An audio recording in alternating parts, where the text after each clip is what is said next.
బీసీలంటే అలుస్తా బీసీలంటే అలుస్తా BC ద్రోహులారా BC ద్రోహులారా వర్ధిల్లాలి వర్ధిల్లాలి వర్ధిల్లాలి మైనారిటీల ఐక్యత వర్ధిల్లాలి ఎస్సీ ఎస్టీ బీసీ మైనారిటీల ఐక్యత వర్ధిల్లాలి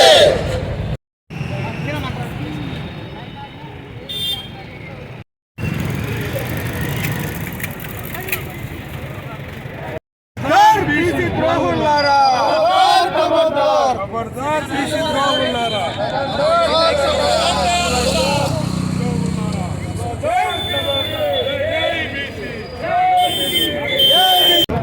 నాగర్ కర్నూలు జిల్లా ఉమ్మర్పల్లిలో ఒక జాతర జరిగితే ఆ జాతరకు రజక కులస్తులు నలుగురు వెళ్ళినప్పుడు ఏమి జరిగిందంటే చిన్న విషయం అది, ఒక అమ్మాయిని చంపినంత విషయం కాదు అది. మరి అగ్రవర్ణ దురంకార రెడ్డి వ్యవస్థ ఎట్లా దాడి చేసినట్టు వాళ్ళను ఒక రూమ్లో బంధించి మీరు టికెట్ తీసుకోలేదు, 100 రూపాయల టికెట్ తీసుకోలేదని అలా బంధించి కొట్టడం జరిగింది. అక్కడ ఉన్న రజకుడు ప్రశ్నించాడు, మాకు మేము పేదవాళ్ళం, మీ ఊరికి సేవ చేసే వాళ్ళం, 100 రూపాయలు మాకు ఎందుకు తీసుకుంటున్నారు? ప్రశ్నించినందుకే ఆగ్రహవేశాలకు గురై ఆ నలుగురు దుండగులు, ఆ రెడ్డి వ్యక్తులు మరి అమానుషంగా దారుణంగా కొట్టడం జరిగింది.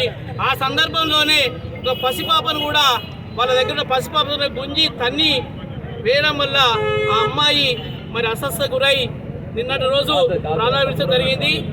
చాలా అమానుషమైన సంఘటన ఇది.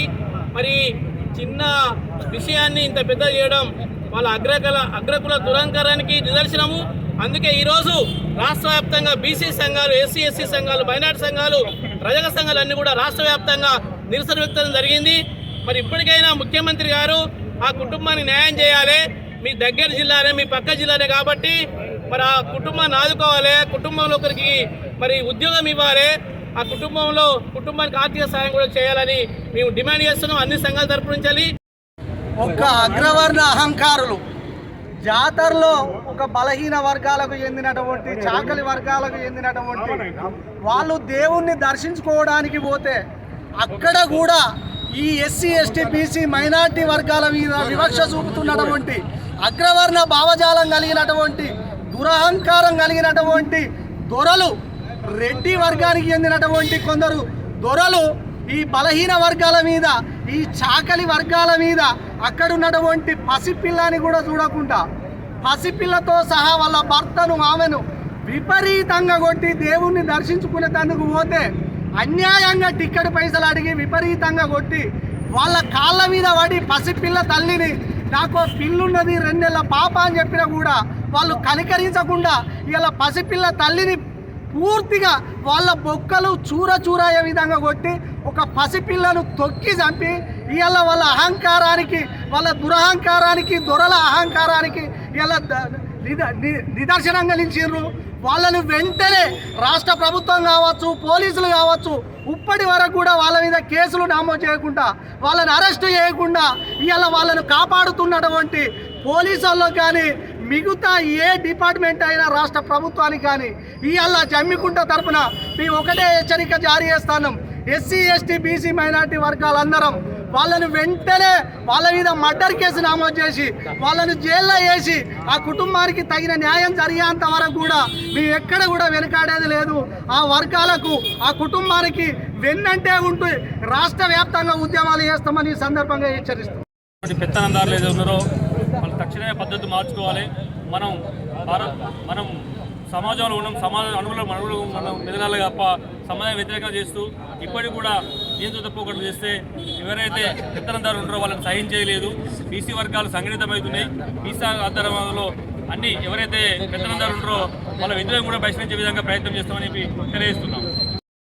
రజక కుటుంబానికి మీద దాడి, అట్లాగే ఆ కుటుంబంలోని ఒక పసిపిల్ల చనిపోయే విధంగా జరిగినటువంటి ఘర్షణ నేపథ్యంలో ఇవాళ ఆ రజక కుటుంబానికి సంఘీభావంగా రజక సంఘాలు, ఎస్సీ ఎస్టీ బీసీ మైనారిటీ సంఘాలు, ప్రజా సంఘాలన్నీ కూడా మద్దతుగా క్యాండిల్ ర్యాలీ చేయడం అనేటువంటిది జరుగుతున్నది.